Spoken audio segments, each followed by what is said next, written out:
안녕하세요. 오늘도 사연살롱을 찾아주셔서 감사합니다. 서울에 사는 40대 여성이에요. 때리는 시어미보다 말리는 시누이가 더 밉다고 하잖아요. 제 경우에는 시어머니보다 더 저를 괴롭히는 손위 형님이 더 밉더라고요. 같은 며느리면서 동질감은 고사하고 어찌나 저를 괴롭히던지 생각 같아선 꿀밤이라도 몇 대 쥐어받고 싶은 때가 한두 번이 아니었어요. 결국 그보다 더 큰 한 방을 먹이긴 했지만요. 저는 20대 중반 무렵 피아노 강사로 일하던 시절에 소개팅으로 지금의 남편을 만났어요. 처음부터 결혼을 생각했던 건 아니었고 어쩌다 보니 결혼까지 이어지게 되었죠. 남편은 회사원이었는데 처음 만났을 때부터 편하다는 느낌을 받았어요. 남편 역시 제가 친구처럼 편했다고 하더라고요. 친구처럼 연인처럼 연애를 하던 우리는 사귄 지 1년 정도 됐을 무렵 결혼을 생각하게 되었어요. 이런 사람이라면 평생을 함께해도 좋겠다는 확신이 들었거든요. 마침 저희 집도 그렇고 남편 집에서도 결혼 이야기가 나오기도 했었고요. 덕분에 상견례까지 물 흐르듯 이어졌고 얼마 뒤 본격적으로 결혼 준비에 돌입했어요. 그런데 그 와중에 태클을 거는 인간이 나타난 거예요. 바로 손위 형님이었죠. 처음부터 사사건건 끼어들어서 사람 불편하게 하더니 결정적인 순간마다 꼭 초를 쳐서는 저를 곤란하게 만들었죠. 이를테면 이런 식이었어요. 예단 이불은 뭘로 할 거야? 난 시집 올 때 강남 유명 친구점에서 최고급 순금 이불 세트로 맞춰왔는데 동서도 그런 수준이 되나 싶어서 혼수건 예단이건 뭐 각자 사정에 따라 한다고들 하지만 내 생각엔 그래. 며느리가 많은 것도 아니고 딸랑 둘인데 동서가 너무 처지게 해오면 남들 보기 좀 그렇잖아? 가급적이면 나랑 수준은 맞춰왔으면 좋겠어. 글쎄 이러지 뭐예요. 아니 자기가 시어머니도 아니고 무슨 자격으로 수준을 맞춰라 마라 하는지 정말 웃기지도 않더라고요. 솔직히 저희 집은 평범한 중산층이라서 형님처럼 해갈 형편이 안 됐거든요. 그런데 중간에서 이딴 소리를 해대니까 시어머니까지 덩달아 동조하시더라고요. 그래, 그건 큰애 말이 맞다. 네가 너무 처지게 해오면 남들 보기 그렇잖니. 이후로도 형님은 툭하면 제 혼수와 예단에 대해 말이 많았어요. 그럴 때마다 시어머니는 형님과 저를 비교하셨고요. 형님이야 의사 집안에 본인도 의사니 여유가 있겠지만 저는 사정이 다르잖아요. 그런데도 똑같이 받으시려고 하더라고요. 그럴 때마다 전 남편과 말다툼을 했어요. 사귈 때도 싸움 한 번 안 했는데 그놈의 혼수가 뭐라고 이러나 싶었죠. 결혼식이 다가올수록 싸움의 빈도는 잦아졌고 한 번은 이럴 바엔 이 결혼 관두자는 말까지 나왔어요. 우리가 결혼하는데 왜 자꾸 자기 형수가 이래라 저래라 하는 거야? 형수가 뭘 그렇게 참견했다고 그래. 딴에는 엄마가 말 못하고 계시니까 도와드린다고 그러는 건데 솔직히 그렇게 과한 걸 요구하는 것도 아니잖아. 넌 왜 너 생각만 하냐? 남편은 모든 걸 제 탓이냥 말했어요. 시어머니가 혼수랑 예단으로 까다롭게 구신 게 형님이 끼고 붙어있는데도 툭하면 제가 이기적이라고 화만 내더라고요. 남편의 이런 모습에 전 정말 서운했어요. 과한 게 아니라고? 그건 있는 사람들 얘기지. 나 결혼시키느라고 우리 부모님 등골 휘는 건 생각도 안 해? 백날 싸워봐야 서로의 의견은 좁혀지지 않았어요. 감정만 상할 뿐이었죠. 좀처럼 혼수 문제가 해결되지 않자 하루는 엄마가 그러시더라고요.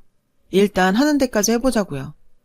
난 딸내미 부잣집에 거저 보냈다는 소리도 듣기 싫고 혼수 적게 해왔다고 내 딸이 시집에서 구박받는 꼴도 못 봐. 그리고 이서방한테도 너무 그러지 마라. 이서방이라고 마음이 편하겠니?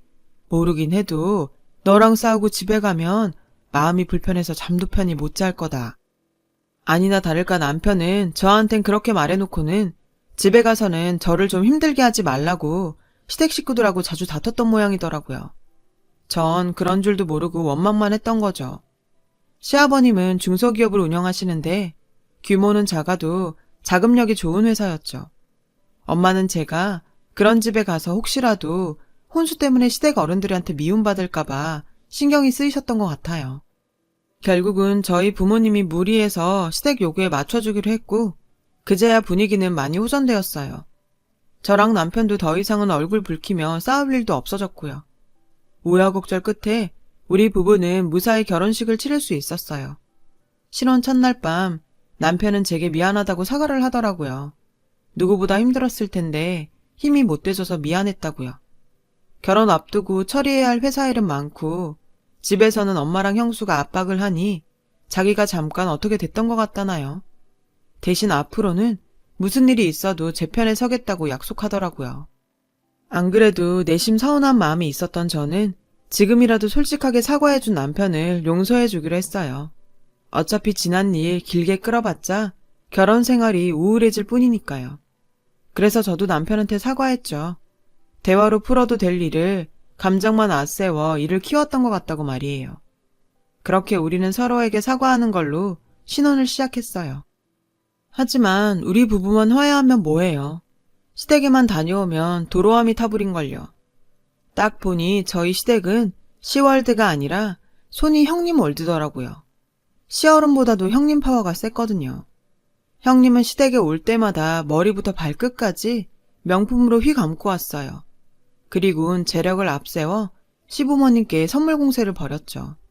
시댁에 가져오는 선물도 정말 입이 딱 벌어질 정도였어요. 그러니 시어머님이 형님을 이뻐하지 않을 수 있겠어요?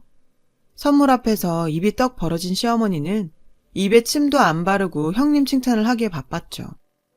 아휴, 하루 종일 환자들 보느라 피곤할 텐데 언제 이 비싼 걸 다 준비했어? 넌 어쩜 볼수록 이렇게 기특하니? 이럴 때면 남편은 제 표정을 살피며 한마디 했어요. 엄마도 참, 가격이 중요한가? 성의가 중요하지. 딱 봐도 다 사온 거네. 이런 거 돈만 있으면 다 사지. 저는 차라리 남편이 입 좀 다물고 가만히 있어주길 바랬죠. 도움이 안 됐거든요. 남편이 그럴수록 제가 하루 종일 장보고 땀 뻘뻘 흘리며 해간 음식들이 초라하게 느껴졌으니까요. 아니나 다를까 제가 만들어간 음식들은 그대로 냉장고로 들어가더라고요. 집에 가는 차 안에서 남편이 그러더군요. 형수가 전엔 저 정도까진 아니었어. 이거 순전히 당신 보라고 저러는 거야.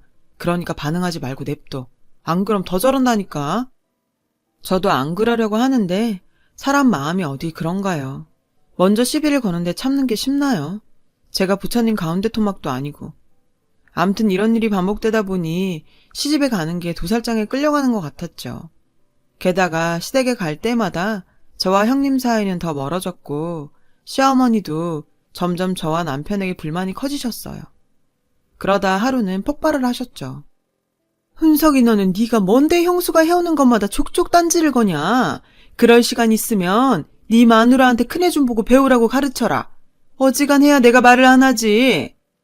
엄마, 말 이상하게 하시네. 우리 주연이가 형수한테 뭘 배워야 되고 내가 뭘 가르쳐야 되는데요. 지금보다 어떻게 더 잘하냐고요. 자꾸 그러시면 저희도 맘 상해요. 남편과 시어머니는 자주 이렇게 충돌을 했고 그럴 때마다 형님은 중간에 끼어들어선 여우짓을 해댔어요. 얼마나 교묘하게 저를 매기는지 정말 한 대 쥐어받고 싶은 심정이라니까요. 어머니, 전 괜찮아요. 서방님 입장에선 그럴 수 있죠. 동서가 아직 뭘 모르니까 서방님도 어쩔 수 없을 거예요. 제가 하는 거 보면서 점점 나아지겠죠. 글쎄, 이런다니까요. 안 그래도 결혼한 지 얼마 안 돼서 아직은 시댁어른 대하기도 힘든 상황인데 중간에서 저러고 이간질을 하니 제가 시댁에 적응이 되겠냐고요. 시어른들 앞이라 말을 못해서 그렇지 속으로 형님 욕을 엄청 했다니까요. 그러던 어느 날이었어요. 그날따라 시어머님이 저한테만 설거지를 시키시더라고요. 그러자 남편은 저를 도와주겠다며 주방으로 들어왔고 그게 못마땅하셨던 시어머니는 남편을 째려보시더라고요. 그런데도 눈치 없는 남편은 나갈 생각을 안 했고 결국 제가 떠밀어 내보냈죠. 그렇게 혼자 산더미 같은 설거지를 하는데 갑자기 울컥하더라고요. 나도 우리 집에선 귀한 딸인데 시댁이 뭐라고 갖은 욕 먹어가며 이러고 있나 싶어 눈물이 났어요. 그런데 하필 그 모습을 시어머님이 보신 거예요. 얘, 너 지금 그깟 설거지 좀 시켰다고 시애미 앞에서 시위하는 거냐? 그래서 그러고 청승 떨며 우는 거야? 전 그게 아니라 눈에 뭐가 들어가서 그렇다고 오해하신 거라고 둘러댔어요. 그 말에 다행히 어머님은 노여움을 푸셨는데 그때 주방으로 들어온 형님의 말에 다시 분란이 일었어요. 통서, 거짓말도 좀 정도껏 해라. 눈에 뭐가 들어갔으면 고무장갑 벗고 눈부터 닦을 일이지. 설거지하며 울어. 어머님이 사람이 좋으시니 믿어주시지 다른 시어머니들 같으면 어림도 없어. 그러자 시어머님도 발끈하시며 싱크대에서 절 밀어내셨어요. 됐다. 설거지 좀 하는 게 그렇게 분해서 눈물까지 짜는 애한테 내가 무슨 일을 시키겠냐. 비켜라. 내가 하마. 저는 아니라고 제가 하겠다고 몇 번이나 말씀드렸어요. 그래요 어머님. 이런 걸 왜 어머님이 하세요. 한창 젊은 동서가 있는데. 그러지 말고 저랑 나가세요. 형님은 어머님 손을 끌고 주방을 나갔고 저는 욕은 욕대로 듣고 설거지까지 혼자 하게 되었어요. 설거지를 하는 내내 얄미운 형님 때문에 손이 부들부들 떨리더라고요. 그날 이후 저는 어머니 화를 풀어드리려 한방 화장품이며 발 마사지 기계 등을 사들고 문지방에 닳도록 시댁에 드나들며 어머님 비위를 맞춰드렸고 덕분에 어머님도 곧 화를 푸셨어요. 그렇게 기름칠을 해둔 덕에 어머님이 전보다는 제게 살갑게 대해주셨어요. 이제는 전보다는 좀 가까워진 느낌이 들기도 했고요. 하지만 늘 저와 시어머니 사이에는 형님이 있었어요. 어느 날인가 뜬금없이 형님이 저한테 전화를 했더라고요. 동서, 요즘 안 바쁘지? 입시생 레슨도 아니고 동네 애들 가르치는 건데 바쁠 일 있겠어? 그래서 말인데 우리 수아 레슨 좀 해줘. 음악 시간에 기악 실기 시험을 보는데 수아가 피아노로 하겠다네? 우리 애 성적 잘 나오면 내가 사례는 섭섭치 않게 해줄게. 사례고 나발이고 괜히 애 시험 망쳤다간 저 때문에 망쳤다고 평생 괴롭힐 것 같아서 레슨이 꽉 차서 안 되겠다고 핑계를 대곤 거절을 했어요. 형님은 알았다며 전화를 끊더군요. 그리고 얼마 뒤 시어머니께서 전화를 하셨더라고요. 그리고는 다짜고짜 얘, 넌 애가 왜 그러니? 조카가 시험 때문에 레슨 좀 해달랬더니 그걸 안 된다고 냉정하게 거절을 해? 공짜로 해달라는 것도 아니고 돈 다 주고 배운다는데도 그러는 이유가 뭐니? 큰애는 그래도 너 돈 좀 벌어주려고 일부러 너한테 부탁한 모양인데 그런 마음도 모르고 어쩜 그러니? 어머니, 제가 정말 시간이 안 돼요. 수아 레슨 봐주려면 제가 형님 댁까지 가야 하는데 그러면 지금 가르치는 애들 레슨 시간을 맞출 수가 없어요. 그래서 그래요, 어머니. 형님이 중간에서 뭐라고 해댔는지 어머님은 제 말은 듣지도 않으시고 막무가내로 화부터 내셨어요. 긴 말 할 것 없고 다음 주부터 일주일에 3번씩 봐주는 걸로 해라. 시험이 코앞이라서 그 정도는 해야 될 것 같다더라. 너도 이제 우리 집 식구 아니니? 너 편한 대로만 살 생각 말고 가족들 생각도 좀 하고 살아라. 알았니? 전 결국 일주일에 3번 형님 댁에 가서 조카 피아노 레슨을 봐주게 됐어요. 수아는 초등학교 3학년이었는데 애가 남다르고 독특한 애더라고요. 형님과는 완전 딴판이라 신기했어요. 하루 종일 학원에 과외까지 눈코 뜰 새 없이 바쁜 아이였죠. 그런데 그렇게 하는 거에 비해 성적은 영 아니었어요. 영어도 그렇고 심지어 수학 점수는 36점을 받아왔더라고요. 수아야, 이 성적 보면 엄마가 충격받지 않으실까? 너희 엄마는 지금껏 36점은 받아본 적도 없을 텐데. 작은 엄마, 괜찮아요. 엄마도 강해져야죠. 수학 점수가 인생의 전부도 아닌걸요. 애가 참 당돌한데 밉지는 않았어요. 형님 딸이 맞나 싶을 정도로 완전 다른 게 애가 아주 정이 가더라고요. 피아노 실력은 빼놓고요. 체르니 30번까지 땄다는 애 실력이 영 아니었죠. 이러다 형님한테 한 소리 듣는 게 아닌가 슬슬 걱정이 되더라고요. 호랑이도 제 말하면 온다더니 아니나 다를까 며칠 뒤 형님한테 전화가 왔어요. 목소리부터 아주 찬바람이 쌩쌩 불었죠. 통서, 정말 사랑 그렇게 안 받는데 너무한 거 아니야? 변두리 학원 피아노 선생이라 실력이 딱 그 정도 수준일 줄 짐작했지만 그래도 이건 너무하잖아. 몇 주를 레슨을 했는데 악보를 보고도 못 치면 어떡해? 시험이 다 다음 주인데. 혹시 나랑 감정이 안 좋다고 레슨 대충 하는 거 아니야? 그런 거면 나 정말 섭섭해. 형님, 저 정말 대충 하지 않았고요. 사람마다 다르긴 하지만 고작 몇 주 레슨한다고 하루아침에 실력이 확 늘진 않아요. 게다가 수아의 경우는 애 자체가 좀 독특해서 물론 전 그래서 좋지만 제 말이 끝나기도 전에 흥분한 형님은 언성을 높였어요. 독특해? 동서, 그거 무슨 뜻이야? 지금 우리 애가 공부 못한다고 그런 식으로 비꼬는 거야? 동서 사람 참 못됐다. 자기 애 아니라고 말 그렇게 하는 거 아니지. 동서는 애 안 낳을 거야?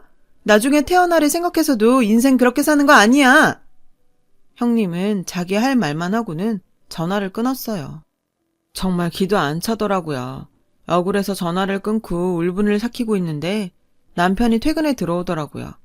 제 표정을 보고 감을 잡은 남편은 형님한테 전화해서 한바탕 난리를 쳤죠.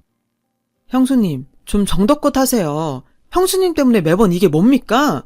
우리 와이프가 뭘 그렇게 잘못했다고 툭하면 사람을 잡느냐고요. 듣기는 뭘 듣습니까? 형수님 하는 소리야 늘 뻔하죠. 남편은 전에 없이 형님한테 큰 소리를 냈고 그 바람에 집안은 난리가 났어요.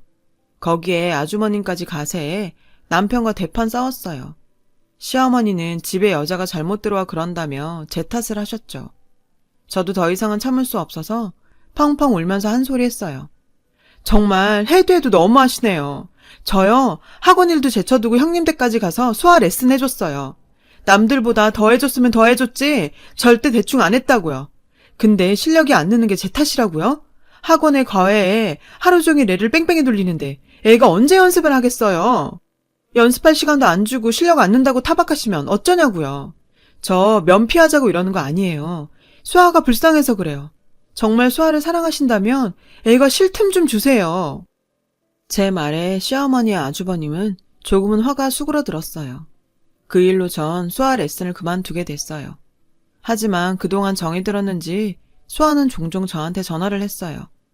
그래도 수아한테는 애정이 있었던 터라 그 전화가 귀찮지 않았어요. 그러던 어느 날이었죠. 수아가 전화를 해서는 뜬금없이 이러더라고요. 작은 엄마, 우리 미국 간대요. 내가 공부를 못해서 미국 가는 거라는데 미국 간다고 하루아침에 공부를 잘하게 되나요? 하여간 엄마는 헛똑똑이라니까요. 미국에 간다고? 금시초문이었어요. 얼마 전 집안 모임에서도 그런 말은 없었길래 그냥 그럴 계획이 있나 보다 하고 넘어갔어요. 그런데 며칠 뒤 밤 12시가 넘었는데 수아한테서 또 전화가 온 거예요. 작은 엄마, 우리 지금 공항이에요. 이제 비행기 타러 간다는데 나 진짜 미국 가기 싫어요. 작은 엄마한테 인사하고 가자니까 엄마가 안 된대서 몰래 전화했어요.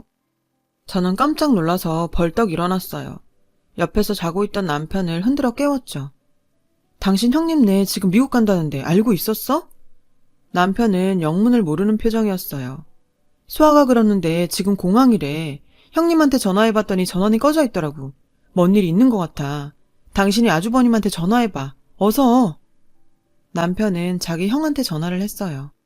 그랬더니 부산에 출장 가 있더라고요. 형수님이랑 수아 미국 간다고 공항에 있다는데 그게 무슨 소리야? 누가 그러긴 수아가 전화했더라니까. 그렇게 형님과 수아는 사라져버렸어요. 다음날 집안은 한바탕 난리가 났죠. 저희 부부는 시어머니 호출로 곧장 시댁으로 달려갔어요. 가보니 모두들 얼굴이 하얗게 질려있더라고요. 특히 아주머님은 몰골이 말이 아니었죠.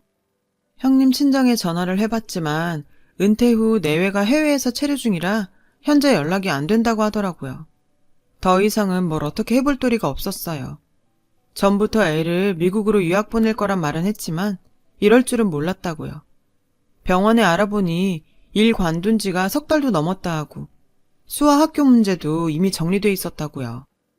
아주버님 말에 어머님은 사시나무 떨듯 떠셨어요. 전 어머님 손을 잡아드렸죠. 그러자 어머님이 울먹이며 이러셨어요. 내가 걔한테 돈을 다 줬는데. 저희는 깜짝 놀라 눈이 휘둥그레졌어요. 돈이라뇨? 엄마 그게 무슨 소리예요? 아주버님은 어머님께 따지듯 물었어요. 몇 달 전에 와서는 개원하려는데 돈이 부족하다고 유산 일부를 먼저 줄 수 있냐더라고. 그래서 땅 팔아줬는데. 또다시 한바탕 난리가 났어요. 그 큰 돈을 아버님한테도 말 안 하시고 형님한테 덥석 줘버리다니. 다들 기가 막히고 어이가 없었죠. 아버님은 어머님께 호통치시다 쓰러지셨어요. 결국 아버님은 병원에 입원하셨어요. 시어머니는 구석에 앉아 눈물만 훔치셨죠. 그렇게 믿고 아꼈던 며느리가 당신을 속이고 거기다 손녀딸과 돈을 들고 도망쳤으니 심정이 오죽하겠어요. 혼이 나간 채 망연자실한 표정으로 앉아있는 어머님을 보니 그간의 야속함은 사라지고 그저 안쓰럽기만 했어요. 그동안 미운 정이 든 건지 어쩐 건지는 잘 모르겠지만 말이에요. 얼마 뒤 아버님은 무사히 퇴원을 하셨어요. 어머님도 조금씩 기력을 찾으셨죠. 하지만 여전히 형님의 행방은 찾을 수 없었어요. 그런데 뜻밖의 곳에서 실마리를 잡게 됐지 뭐예요. 제 SNS 사진에 수아가 보낸 하트가 뜬 거예요. 수아 SNS로 건너가 보니 최근에 찍은 사진 한 장이 올라와 있었어요. 특이한 구조의 건물 안에서 찍은 사진이었죠. 한국도 아니고 낯선 미국에 있는 건물 사진만 보고 거기가 어딘지 어떻게 알겠어요. 그 순간 문득 미국에 사는 사람이라면 혹시 알지 않을까 하는 생각이 들더라고요. 그래서 미국에 살고 있는 친구한테 연락해 사진 속 배경이 어딘지 아냐고 물었어요. 달리미술관이네. 나 사는 데서 가까워. 플로리다 세인트 피커스버그에 있어. 저는 친구한테 사정을 얘기했어요. 제 이 얘기를 들은 친구가 사설 탐정을 고용해서 형님을 찾는 게 가장 빠르다고 해서 그러기로 했어요. 그리고 얼마 뒤 친구한테 연락이 왔어요. 마이애미 해안가 부촌에 얼마 전 한국 여자가 아이 데리고 왔다는데 아무래도 저희 형님 같다고 했어요. 정확한 건 가족 중 누가 와서 확인을 하는 게 좋겠다고 해서 우리 부부가 플로리다로 가기로 했어요. 그런데 나도 가야겠다. 내가 가서 확인하고 내 손으로 잡을 거다. 그러지 않고서는 화병이 나서 내가 살 수가 없어. 어머님이 하도 완강하게 나오셔서 저희는 별 수 없이 어머님을 모시고 플로리다로 가기 위해 비행기를 탔어요. 저는 혹시라도 어머님이 힘드실까봐 걱정이었죠. 그런 마음을 아셨는지 어머님은 제 손을 꼭 잡아주셨어요. 내가 큰애만 편애해서 이런 일이 생겼나 보다. 내가 너한테 못할 짓을 했구나. 미안하다. 다 지난 일인걸요. 지금은 어머님 건강만 생각하세요. 어머님은 고맙고 부끄럽다며 눈물을 흘리셨어요. 플로리다에 도착한 우리는 국내선으로 마이애미까지 갔어요. 공항에는 친구가 마중 나와 있었죠. 친구의 도움으로 형님이 사는 마이애미 해안가 부촌까지 갈 수 있었어요. 집 앞에 도착하니 입이 딱 벌어지더군요. 정말 미국 영화에서나 보던 어마어마한 대저택이었거든요. 나중에 안 사실인데 형님은 친정에서도 자기 몫의 유산을 다 받아왔다고 하더라고요. 벨을 눌러도 대답이 없었어요. 할 수 없이 집 앞에서 버티고 있는데 저 멀리 조그만 어린애가 뛰어나오는 게 보이더라고요. 수아였어요. 저를 알아보고 달려나온 거였죠. 수아는 달려와 문을 열어주었어요. 작은 엄마, 나 보러 왔어요? 해맑게 웃고 있는 수아를 보자 말문이 막혔죠. 차마 네 엄마를 잡으러 왔다고 말할 수는 없었으니까요. 그래서 말없이 수아의 머리를 쓰다듬어 주었어요. 그때였죠. 수아를 따라 밖으로 나온 형님이 어머님과 우리 부부를 보고는 아연 질색했죠. 맨날 골프 치러 다닌다더니 그날도 골프장에 가려고 준비를 하고 있더군요. 어머님은 당장이라도 달려들 기세로 형님을 쏘아보았어요. 둘째야, 수아 좀 데리고 있어라. 난 쟤랑 얘기 좀 해야겠다. 어머님은 형님과 안으로 들어가셨어요. 남편과 저는 수아와 함께 마당에 남았어요. 그런데 잠시 뒤 집안에서 큰 소리가 났어요. 저는 수아가 밖에서 개와 노는 틈을 타서 안으로 들어가 봤어요. 그런데 세상에 어머님이 형님의 머리채를 잡고 흔들고 있더라고요. 저는 달려들어가 어머님은 말렸지만 소용없었죠.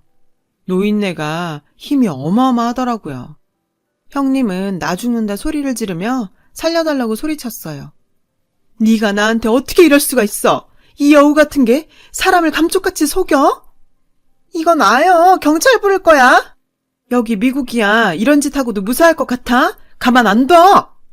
경찰? 어디 불러봐. 미국이면 너 같은 사기꾼년 편 들어준다든? 어디 해보자 이년아. 뒤늦게 달려들어온 남편이 형님한테서 어머님을 떼어냈어요. 그러자 형님이 악을 쓰고 덤볐어요. 내가 뭘 잘못했다고 이래요. 그동안 별것도 아닌 그 집구석에서 그만큼 하고 살았으면 이 정도는 받아도 되잖아요. 부모 유산 좀 먼저 받아서 편히 사는 게 뭐가 잘못됐다고 이러세요? 그동안 어머님은 저한테 그렇게 받아 챙겨놓곤 그깟 돈이 이렇게 아까워요? 어찌나 뻔뻔하던지 기가 차더라고요. 순간 저도 모르게 욱해선 한마디 했죠. 이게 말이야 방구야? 그렇게 떳떳하면 도망은 왜 쳐? 남편까지 속여놓곤 개소리는? 그리고 유산을 챙길 거면 당신 부모 돈이나 챙길 것이지. 왜 남의 부모 돈까지 챙기는데? 그게 당신 거야? 도둑년 주제에 입은 뚫렸다고 짓거리긴. 도덕 시간엔 잠만 찾았나? 무슨 인간이 이렇게 비도덕적이야? 제 말에 형님은 저를 째려봤어요. 동서가 뭘 한다고 끼어들어? 주제 좀 알고 까불어. 건방지게 어디서? 그 순간 어머님이 형님 뺨을 올려치셨어요. 얼마나 세게 치셨는지 짝소리가 거실에 울릴 정도였죠. 어디다 대고 함부로 짓거려? 감히 네가 내 며느리한테. 건방진 건 내 며느리가 아니라 막대 먹은 너다, 너! 어머님 말씀에 형님은 충격을 받은 것 같았어요. 반대로 전 감동을 받았고요. 결국 형님은 회사 일 때문에 뒤늦게 도착한 아주버님 손에 끌려 한국으로 들어오게 됐고 얼마 뒤 고소를 당했어요. 어머님한테 받아갔던 돈을 고스란히 내놓았지만 화가 난 시어머님은 형님을 사기죄로 고소해버렸거든요. 게다가 아주버님은 형님을 상대로 이혼 소송을 걸었어요. 결국 양육권과 친권도 모두 아주버님이 갖게 되었고 수아는 아주버님과 함께 시댁에 들어와 살게 되었죠. 그 후로 어머님과 저는 사이가 많이 좋아졌고요. 처음에는 제가 잘못 들어와서 집안이 시끄럽다고 하시던 분이 이제는 동네방네 다니시면서 집안에 복덩이가 들어와서 재산도 지킬 수 있었다고 자랑을 하고 다니실 정도로요. 말도 많고 탈도 많은 사건은 그렇게 해피엔딩을 맞았답니다. 새 가족이 들어오고 새 사람도 태어나고 그렇게 우리 인생에 새로운 사람이 들어오는데 서로 배려하고 이해하면서 잘 살았으면 좋겠다는 생각이 드네요. 지금까지 제 이야기를 들어주셔서 감사드리고요. 힘든 오늘 뒤엔 반드시 좋은 날이 오니 힘내시고 행복하세요. 여러분, 사연 댓글에 응원과 현명한 조언 부탁드려요. 좋아요와 구독은 저에게 큰 힘이 됩니다. 오늘도 좋은 일 가득하세요.